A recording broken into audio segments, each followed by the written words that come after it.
Page లాంటిది. బంధాలు మొత్తం పుస్తకమే. అవసరం అనుకుంటే ఆ తప్పు అనే పేజీని చించేయండి.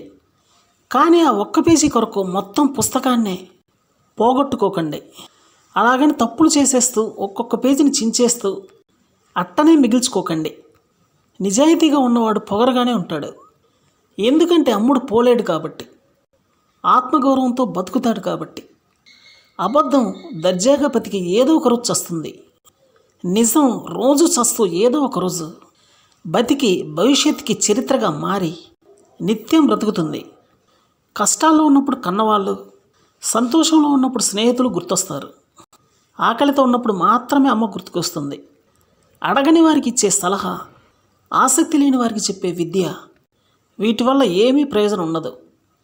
కావలసినవి ఇంటి దగ్గరే దొరికితే వేరే ఊరికి పోవాల్సిన అవసరం ఉండదు. బాధ్యతతో బలవంతంగా ఊరు వెళ్లాల్సి వస్తుంది. అదే డబ్బు కోసం వెళ్లాల్సి వస్తుంది. అంతేగాని అది నిర్లక్ష్యం చేయడం అయితే కాదు. రావణ రాజ్యంలో ఉండి కూడా విభీషణుడు చెడిపోలేదు. రామరాజ్యంలో ఉండి కూడా కైకేయి బాగుపడలేదు. అందుకే మనం ఎక్కడున్నామనేది ముఖ్యం కాదు, మన యొక్క స్వభావం ఎలా ఉంచుకున్నామన్నది ముఖ్యం.